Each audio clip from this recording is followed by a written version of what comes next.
The transport ship dropped Marcus Chen on the landing platform and left him standing in the wind. He watched it disappear into the purple sky of Dracovis and felt very alone. Around him stretched endless cliffs and deep valleys. Somewhere in those cliffs lived the Drakari, the dragon people that humans had only discovered 3 years ago. Marcus picked up his equipment cases and started walking toward the research station. It was a small building made of metal and glass, sitting on the edge of a cliff. Inside, Dr. Sarah Webb waited for him. She looked tired. She had been studying the Drakari alone for 6 months. "You are the xenobiologist?" Sarah asked when Marcus entered. "Yes, Marcus Chen. I study alien species and how they live." Sarah nodded and pulled up a holographic map. It showed the cliff system around them. Red dots marked where different Drakari lived.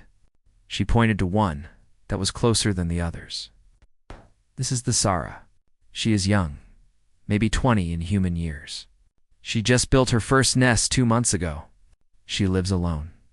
That makes her perfect for observation. The elders are too protective. They do not let us near. But the Sarah is curious about us." Marcus studied the location. It was only 2 kilometers from the station on a cliff face that got good sunlight.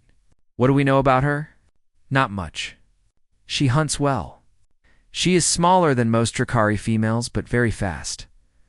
She does not have a mate yet. Most Drakari her age are already paired, but she seems independent." Sarah pulled up an image of the SSARA. Marcus caught his breath. The Sarah was beautiful in a way he had not expected.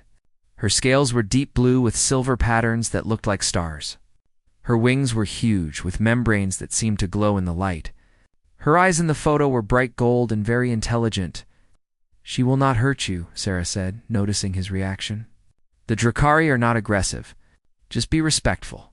Keep your distance. Observe, but do not interfere. Standard protocol." The next morning, Marcus hiked to the observation point Sarah had marked.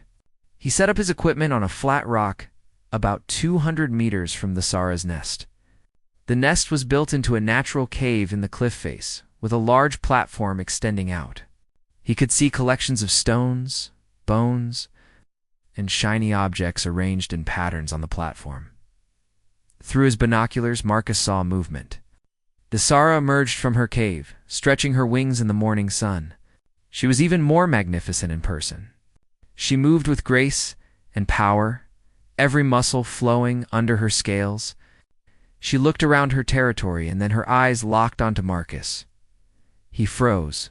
Those golden eyes studied him for a long moment. Then the Sarah tilted her head the way a curious bird might and went back to her morning routine. She seemed to accept his presence. For 3 days, Marcus observed and took notes. The Sarah hunted in the mornings, bringing back prey. She spent afternoons arranging and rearranging objects in her nest. She flew in the evenings, doing loops and dives that seemed playful. She was intelligent and complex. And Marcus found himself fascinated by every detail. On the 4th day, Marcus noticed that some of his equipment was not working properly. The solar panels were not charging well in their current position. He moved them to a sunnier spot, and while doing so, he found an interesting crystal formation in the rocks. He picked up a few crystals. They were beautiful, catching the light in rainbow colors, without thinking much about it. Marcus left the extra crystals on a flat rock near his camp. They were pretty, and he liked looking at them. He went back to his observations. The next morning, the crystals were gone. In their place was a perfectly preserved flower, something that looked like it had been frozen in tree sap. Marcus picked it up, amazed. It was beautiful and must have been very old. He looked toward the Sarah's nest and saw her watching him. He called out, knowing she could not understand. But the Sarah's head bobbed in what might have been a nod. Marcus felt touched. He was just a researcher, but this magnificent creature had given him a gift. It seemed important to respond. He thought about what he could give back. He had preserved food samples, things from Earth. He took out a sealed container of honey, something golden and sweet. He walked halfway to her nest, placed the container on a rock, and backed away. The Sarah waited until he returned to his camp. Then she glided down, picked up the container with surprising delicacy and took it back to her nest. Marcus watched through his binoculars as she opened it carefully and tasted the honey. Her whole body seemed to shiver with pleasure. She looked at him again, and this time he was certain she was pleased. This exchange of gifts continued. Marcus would leave interesting rocks, dried fruits, small tools he did not need. The Sara would leave feathers, unusual bones, pieces of metal she found in the mountains. Marcus documented everything, thinking he was building trust for better observation. He did not know what these gifts meant in Drakari culture. On the 10th day, a storm came. The wind was so strong, it tore Marcus's shelter apart. Rain poured down in sheets. Marcus tried to save his equipment, but the wind was too powerful. He was getting dangerously cold and wet when he heard a sound like thunder. The Sara landed beside him. Up close, she was enormous.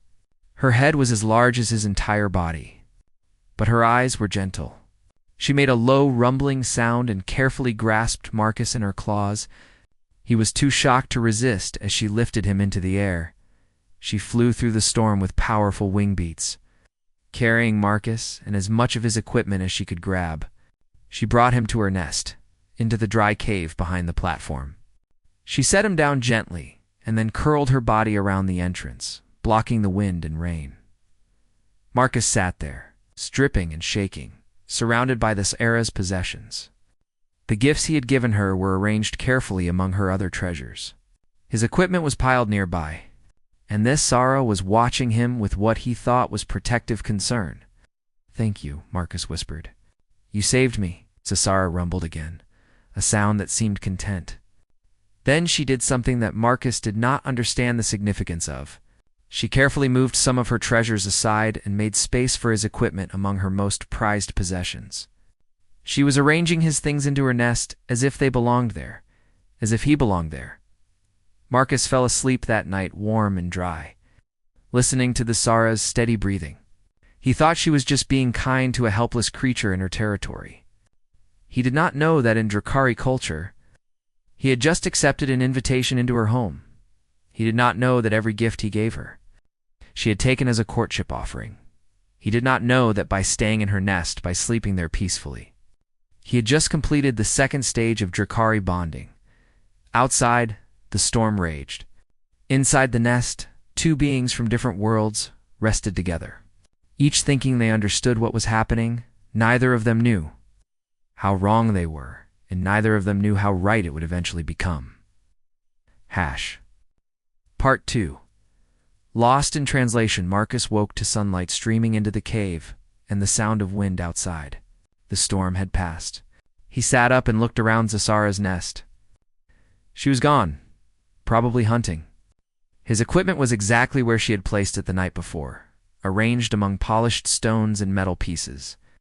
It felt strange to see his scientific tools mixed with her treasures.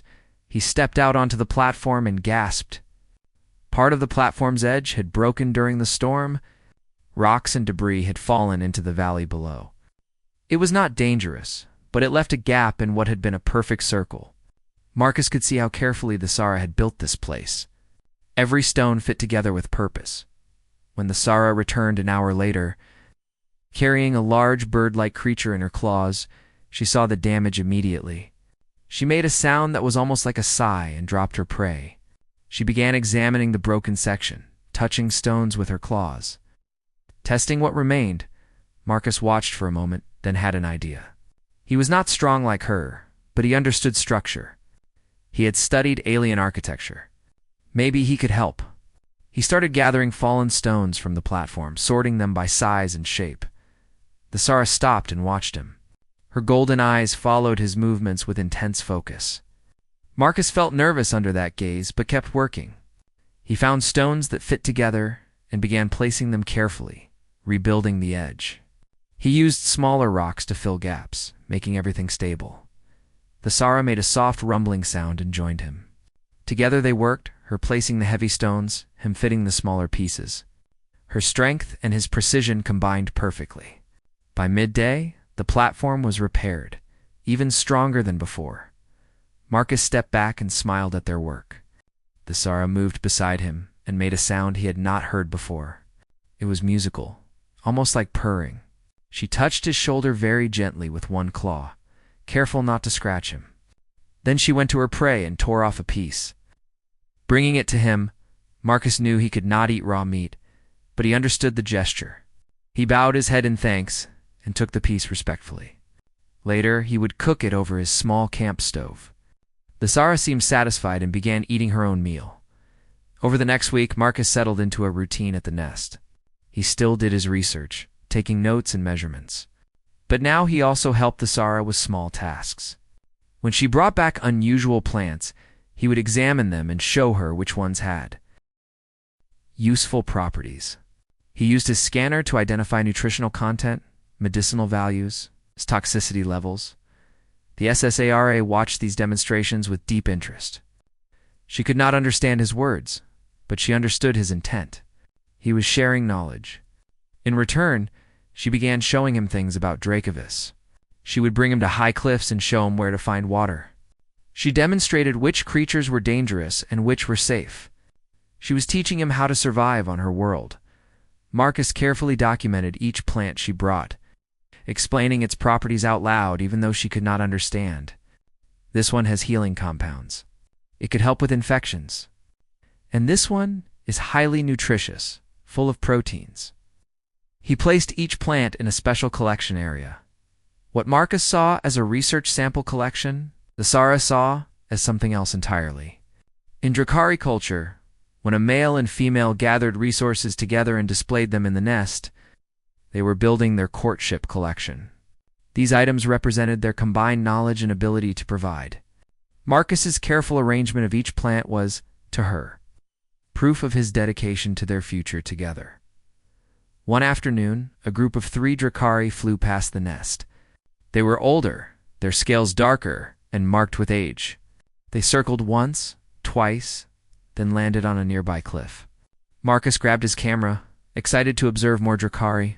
He waved at them awkwardly.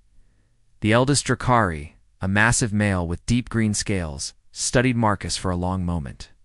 Then he made a complex series of sounds, his head bobbing and wings spreading slightly. The Sara emerged from the cave and responded with her own sounds. The exchange lasted several minutes.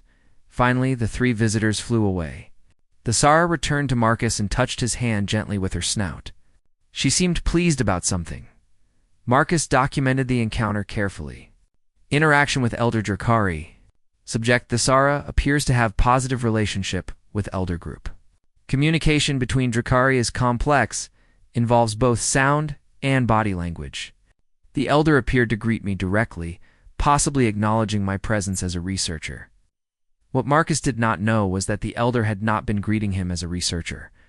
The Elder had been performing the traditional blessing given to a newly bonded pair. The wing spread and head bob were ceremonial gestures, wishing them fertility and long life together. The Sara had introduced Marcus as her chosen mate, and the Elder had formally recognized their bond. In the following days, more Drakari began visiting. They would land briefly, observe Marcus, exchange sounds with the Sara, and leave. Some brought gifts, small tokens that the Sara added to their collection. Marcus thought they were being friendly to the strange human. They were actually bringing traditional bonding gifts, small offerings to celebrate the union. Marcus continued his research, fascinated by every detail of Drakari's social interaction. He noticed that the Sara was hunting more frequently now, always bringing back large prey. She seemed determined to prove something. "You're an excellent hunter," Marcus told her one evening after she brought back her 3rd catch of the day. "The best I have seen? Your species is truly remarkable." The Sara's scales seemed to brighten at his words. She preened slightly, arranging her wings in a way that caught the sunset light. She was showing off for him, displaying her skills. In Drakari culture, a female's hunting ability was crucial. A good hunter could provide for eggs and young. By praising her, Marcus was confirming that he found her worthy. That night, Marcus noticed the Sara was building something new in the cave. She was moving stones to create a second platform, deeper inside, where it was warmer and more protected. The new platform was larger and lined with soft materials. Feathers and dried grasses, Marcus's scientific mind engaged immediately. Are you preparing for something? Is this seasonal behavior? A storage area for winter. He took measurements and notes. The platform was being built with incredible care. The Sara kept glancing at him while she worked, as if checking his reaction. Marcus smiled encouragingly, thrilled to witness this behavior. This is really the data, He said, setting up cameras to record the construction. I might be the first human to document Drakari nest expansion. This could be territorial behavior or preparation for seasonal changes, or maybe even pre-breeding preparation. He was partially right about the last guess, but he thought he was observing the Sara, preparing for a future mate, someone of her own species. He did not realize that in her mind, that mate was already here. The larger platform was not for someday. It was for them as days turned into weeks. Marcus found himself thinking less about his research and more about the Sara herself. He enjoyed their mornings together, watching her stretch in the sun. He looked forward to their shared meals, even though they ate different things. He felt peaceful here in ways he had never felt at any research station. One evening, as they sat together on the platform watching the stars emerge, Marcus spoke quietly. I know you cannot understand me, but I want you to know something. This has been the best assignment of my career. Not because of the data, though that is excellent, but because of you. You have been kind to me, patient, you have shared your home and your world. Thank you, Visara. The Sara leaned her massive head down and gently touched his chest with her snout. Her eyes were warm and bright. She made a soft sound, almost like a song. Marcus smiled and touched her scales. They were warm from the day's sun, smooth and beautiful. He felt connected to this magnificent creature in ways that had nothing to do with science. What he felt was genuine. What he did not know was that every gesture, every shared moment, every touch was weaving them together in bonds his culture had no name for, but hers did. In Drakari tradition, they were almost fully bonded now. Only the final ritual remained, and Marcus had no idea it was coming. Part 3. The realization the transport ship landed at the research station on a bright morning. Marcus was at the Sara's nest, as he was most days now. When he got the message from Dr. Webb, a new researcher had arrived. Someone who specialized in alien cultures and languages. Her name was Dr. Yuki Tanaka. Marcus hiked back to the station to meet her. Yuki was a small woman with sharp eyes and quick movements. She had studied over 40 alien species and their cultures. She was known for understanding the small details that other researchers missed. Dr. Chen, she said, shaking his hand firmly. I have read your reports. Very thorough observations of Drakari behavior. I am excited to add cultural context to your biological data. Please call me Marcus. And thank you.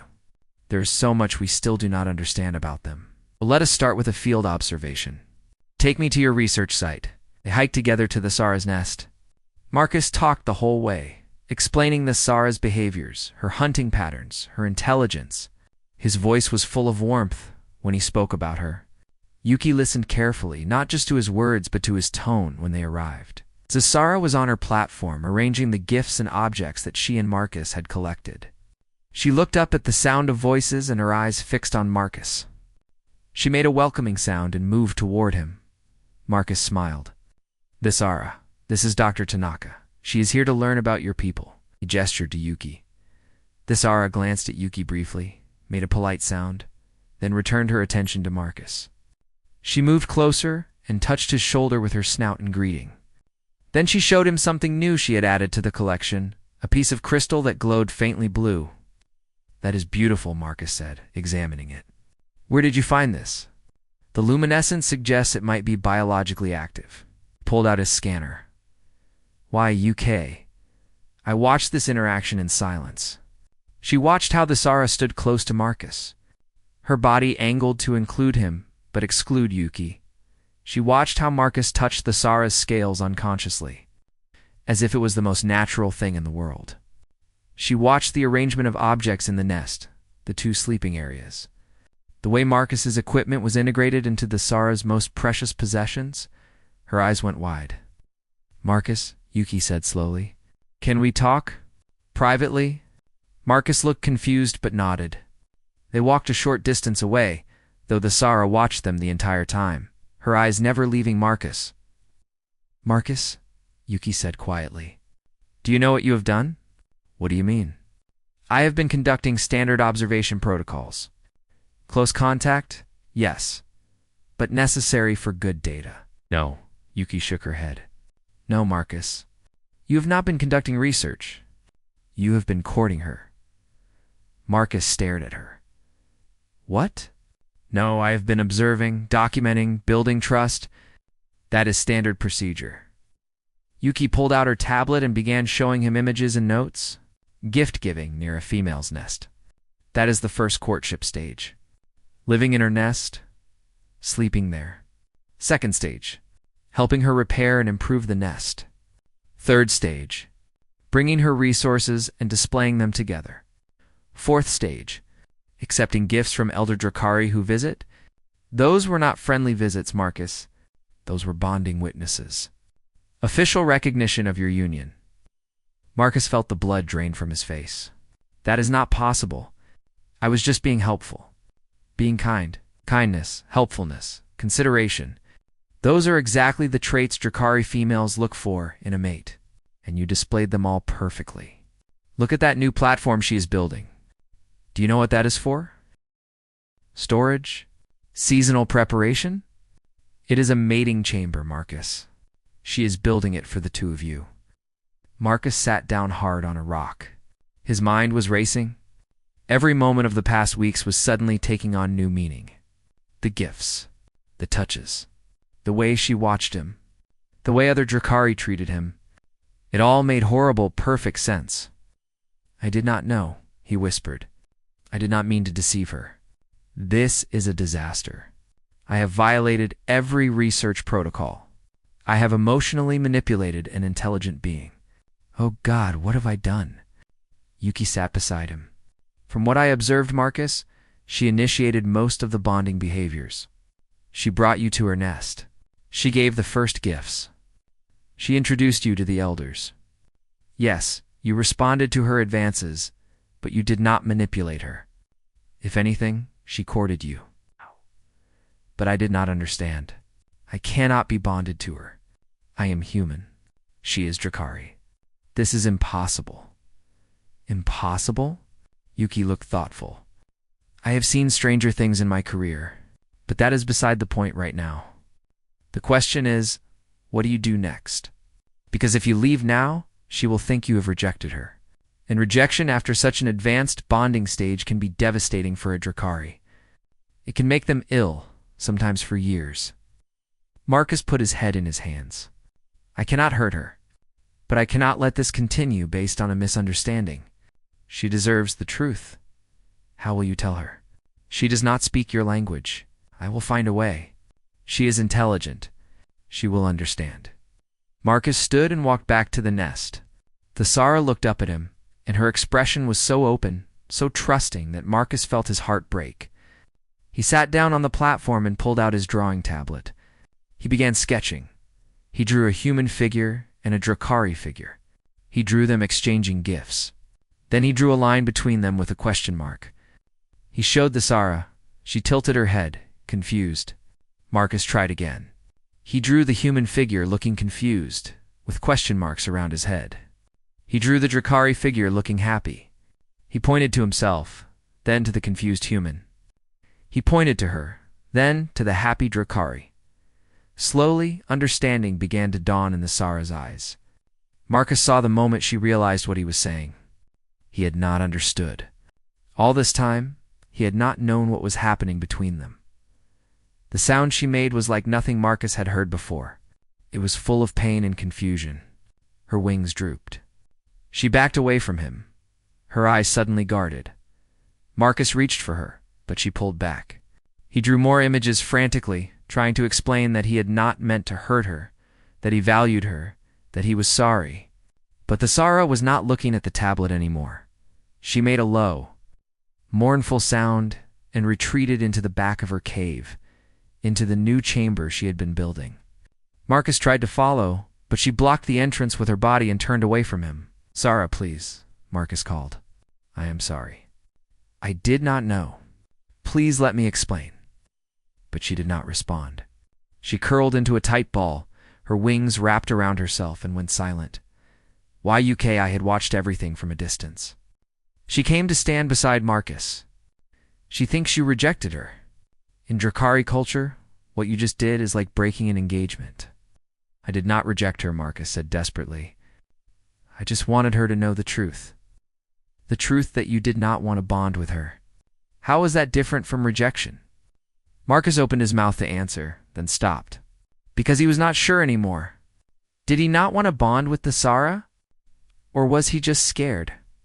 Was he hiding behind research protocols and cultural differences because it was easier than admitting what he really felt?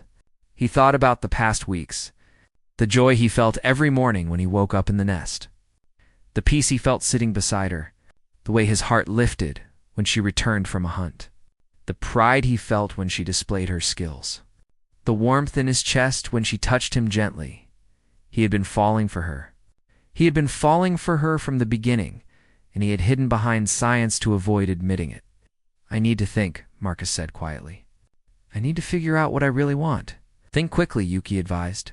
"Drakari can grieve themselves into illness very fast." Marcus nodded. But he did not leave the nest. He sat down at the entrance to the Sarah's chamber and did not move. Night fell. The temperature dropped. Marcus began to shiver in the cold wind, but he stayed. He had nowhere else he wanted to be. Inside the chamber, Zessara lay in the darkness, her heart breaking. She had chosen so carefully. She had found someone kind and gentle and curious. Someone who looked at her with wonder instead of fear. Someone who had made her laugh with his clumsy attempts to help. Someone who had made her nest feel like a home, and he had not wanted her at all. Outside, Marcus whispered into the darkness. "I am here, the Sarah. I am not leaving. I do not know what I am doing, but I am not leaving you." The words did not reach her ears, but somewhere deep inside, she felt that he was still there, and she did not know whether that made things better or worse. Part 4. Understanding and Choice 3 days passed. Marcus did not leave the entrance to the Sarah's chamber. He had no shelter from the wind and no way to cook food. Yuki brought him water and tried to convince him to come back to the station, but he refused. "Oh, she is in there hurting because of me," Marcus said, his voice hoarse. "The least I can do is be here when she is ready to face me." "You will make yourself sick," Yuki warned. "Then I will be sick. I am not leaving her." On the third day, Marcus was weak from hunger and exhausted from lack of proper sleep. He was starting to drift in and out of consciousness when he heard movement from inside the chamber. He forced his eyes open. The Sarah emerged slowly. She looked thin. Her scales were dull. She had not eaten or drunk anything in 3 days, lost in her grief. When she saw Marcus slumped against the wall, barely conscious, her eyes went wide. She made a distressed sound and moved to him quickly. She sniffed him, checking for injuries. Her gentle touch on his face brought him fully awake. Marcus looked up at her and tried to smile. "Hello," he whispered. "I stayed. I told you I would stay." The Sarah did not understand his words, but she understood his condition. This fragile human had sat in the cold for 3 days without shelter. He had not abandoned her, even when she hid from him, even when she gave him every reason to leave. He had stayed right there at her door. Something in her chest loosened. This was not the behavior of someone who felt nothing. This was devotion. This was stubbornness. This was very human. It touched something deep in her Drakari heart. She carefully picked Marcus up and carried him to the main platform where there was sunlight and warmth. She brought him water and watched until he drank. Then she flew off and returned with fresh prey, ripping it into small pieces that a human could eat, and even starting a small fire with a technique she had learned from watching him. Marcus ate slowly, his eyes never leaving her face. "Thank you," he said. "I am sorry, the Sarah. I am so sorry." Yuki arrived an hour later, looking relieved to see both of them. She had brought something with her, a device that she had been working on frantically for 3 days. It was a basic translation program, rough, but functional. It would not handle complex concepts, but it could manage simple communication. I cannot promise this will work perfectly, Yuki said, setting up the device, but it is better than nothing. You two need to really talk. The device projected images and simple symbols that both species could understand. Yuki had programmed it with basic Drakari cultural concepts and human equivalents. It was like a visual dictionary combined with a gesture translator. Marcus went first. Using the device, he showed the Sara images of Earth, of humans, of himself as a scientist. He showed her that he had come here to learn, not looking for a mate. He showed her his confusion when she first gave him gifts, his ignorance of what it meant. The Sara watched carefully. The device showed her perspective in return, translating Marcus's intent into concepts she could grasp. She began to understand. He had truly not known. It was not rejection. It was misunderstanding. Then Marcus showed her something else. He drew images of the time they spent together, each moment marked with a symbol the device labeled as happiness. Morning sunlight, shared meals, working on the nest together. Every memory glowed with that happiness symbol. I did not understand what was happening, Marcus said, and the device translated, but I was happy. Every day with you made me happy. I did not know it was bonding, but maybe part of me wanted it anyway. Stasera went very still. Her eyes were locked on the images, on the happiness symbols that surrounded every moment they shared. Now, it was her turn. She used the device to show Marcus her perspective. She showed him through Drakari concepts that she had known he was different. She had known he did not fully understand her culture. The device translated her complex feelings into images Marcus could grasp. She showed him the moment she first saw him, small and fragile, setting up his equipment with such careful focus. She showed how his gentleness had intrigued her, how his curiosity matched her own, how his respect for her space had made her trust him. She showed him something else, a Drakari concept that the device struggled to translate. It finally settled on showing two images, one of a Drakari male performing perfect courtship rituals with no feeling behind them, and one of Marcus being clumsy and confused but genuine in every action. The device labeled the second image with symbols, meaning true heart and real connection. She had not chosen him because he performed rituals correctly. She had chosen him because he was authentically himself, because his wonder at her world was real, because his kindness came from who he was, not from what he wanted to get. Marcus felt tears in his eyes. You knew I did not understand, but you chose me anyway. The Sara made a soft sound.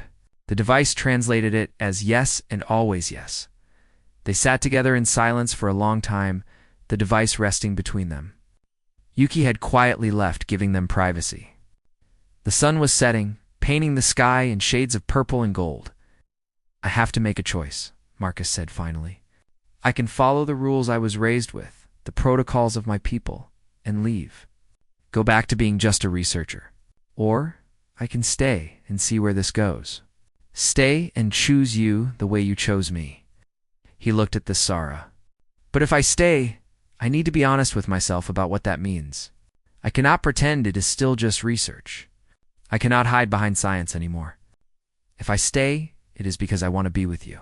Zessera waited, her golden eyes patient. She would not pressure him. The choice had to be his, freely made. Marcus thought about his life before Drakivas.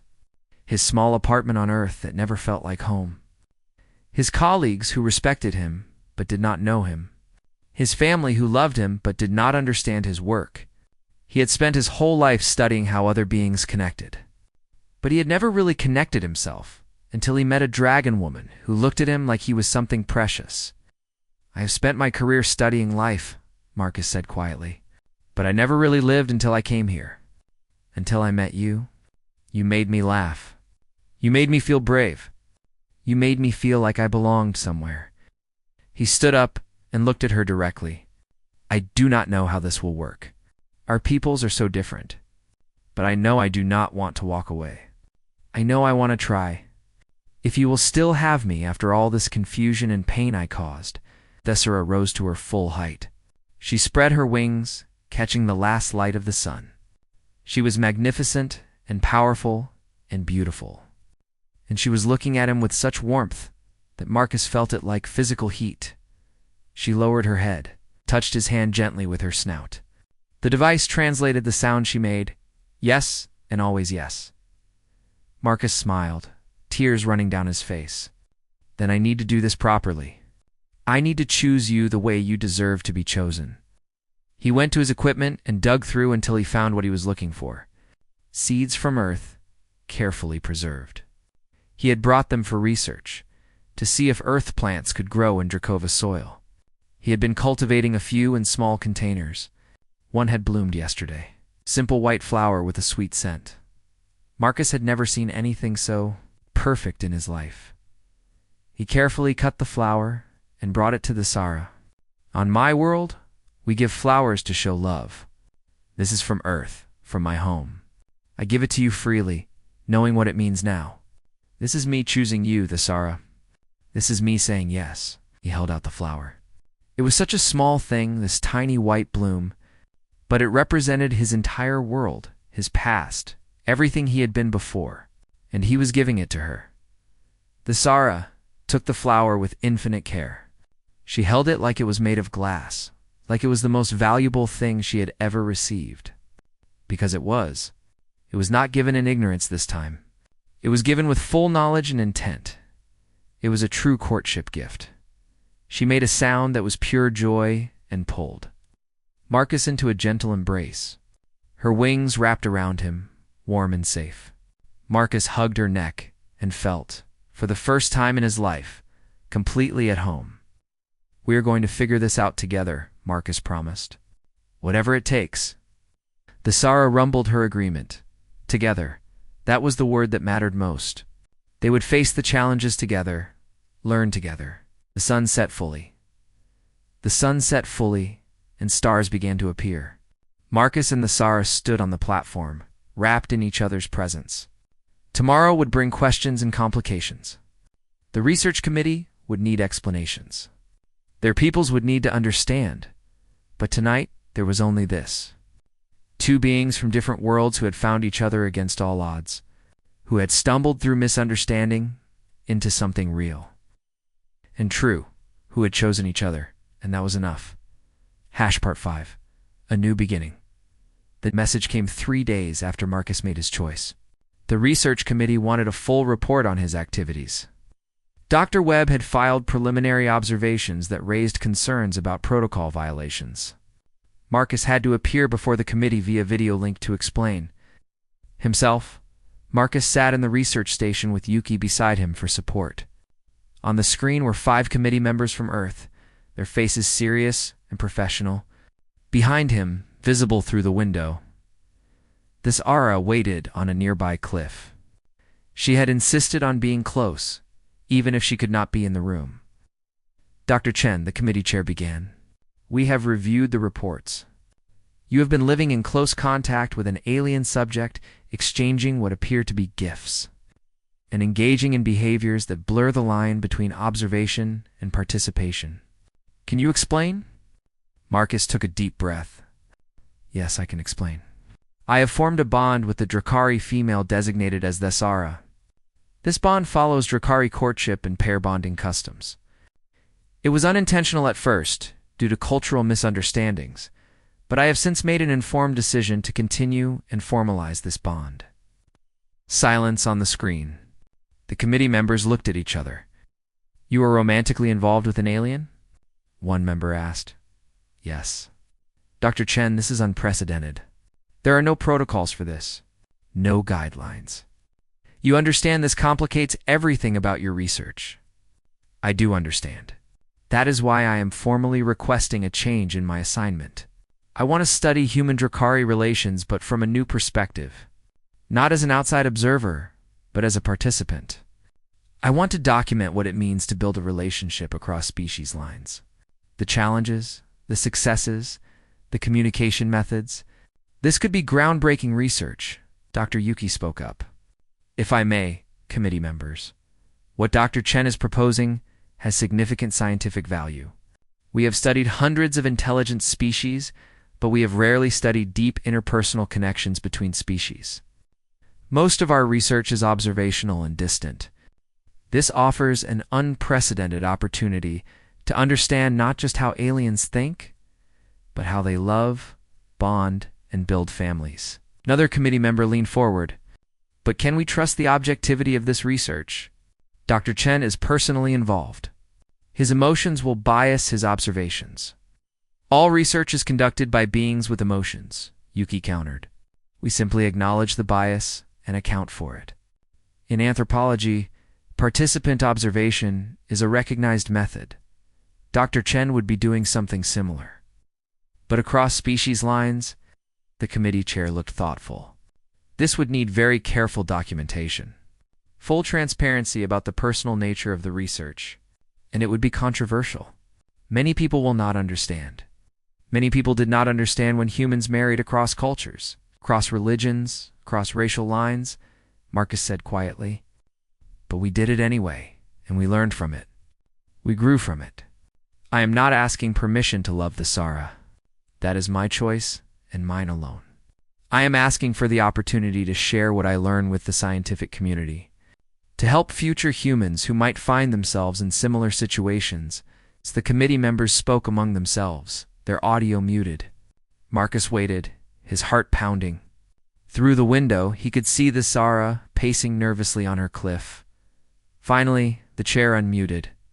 We will grant you a provisional extension of your assignment. Dr. Chen, 6 months to establish proper documentation, protocols, and demonstrate the research value of this approach. Dr. Tanaka will remain as oversight and co-researcher.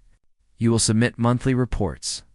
At the end of 6 months, we will review and decide on a permanent arrangement. Marcus felt relief flood through him. Thank you. You will not regret this. See that we do not. And Dr. Chen, be careful. You are entering unknown territory. For your sake and hers, proceed thoughtfully. The call ended.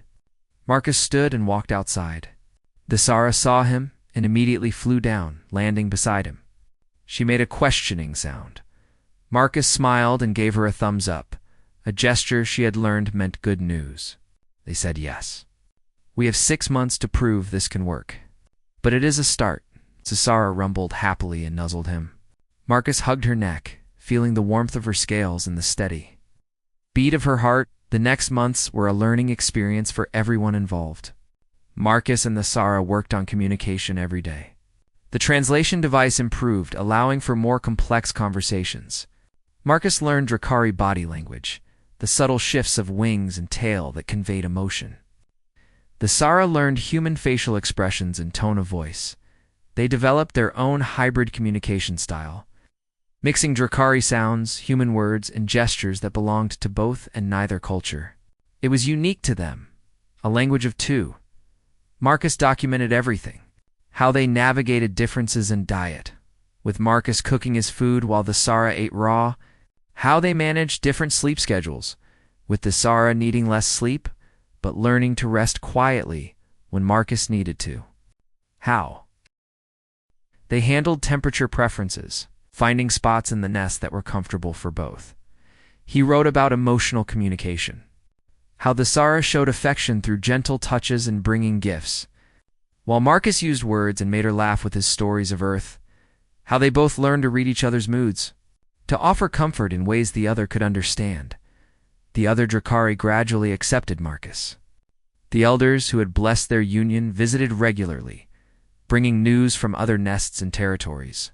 Younger Drakari came out of curiosity.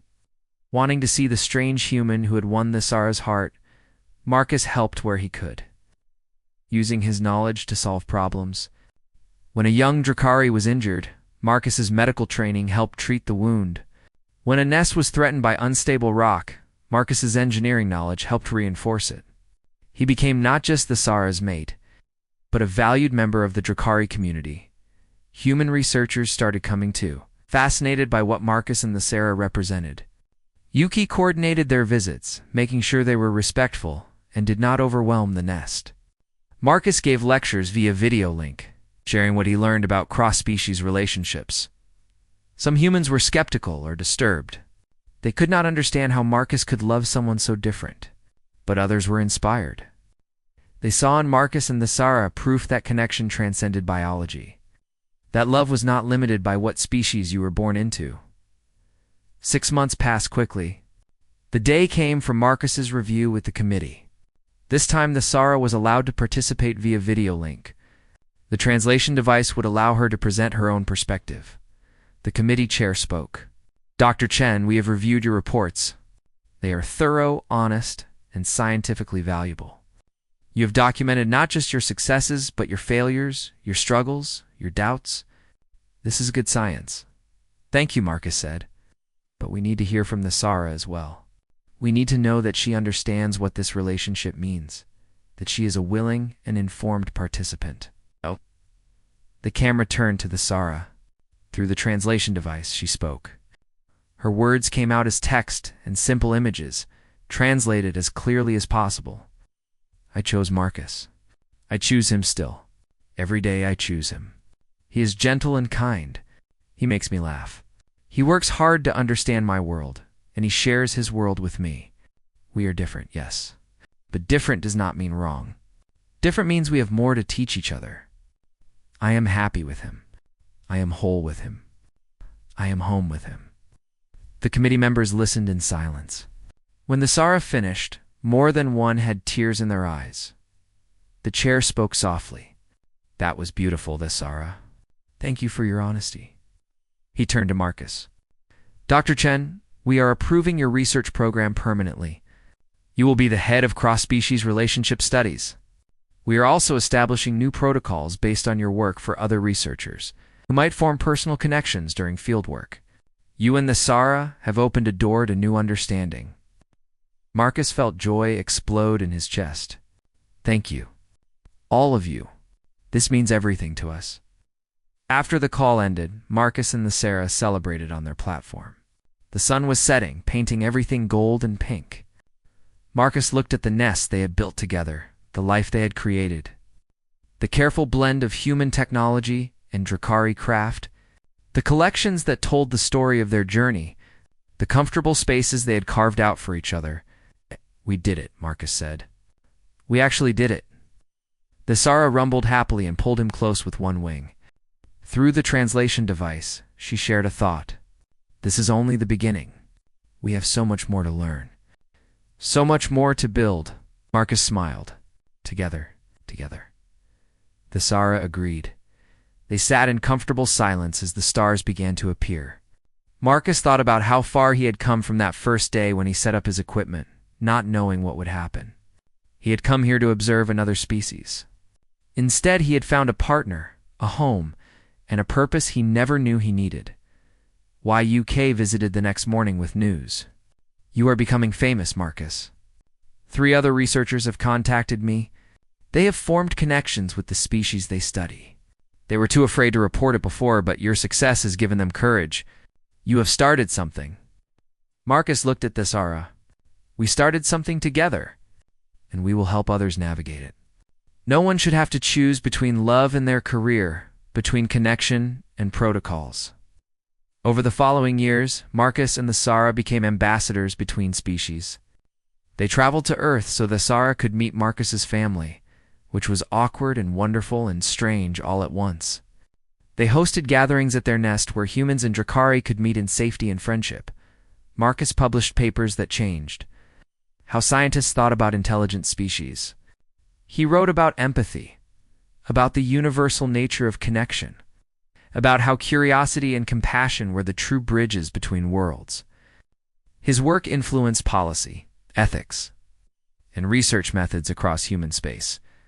But his most important work happened in the quiet moments, teaching the Sara about human music and watching her eyes light up, learning Drakari history and feeling connected to something ancient and beautiful, sharing meals and stories and dreams, building a life that honored both their heritages while creating something entirely new.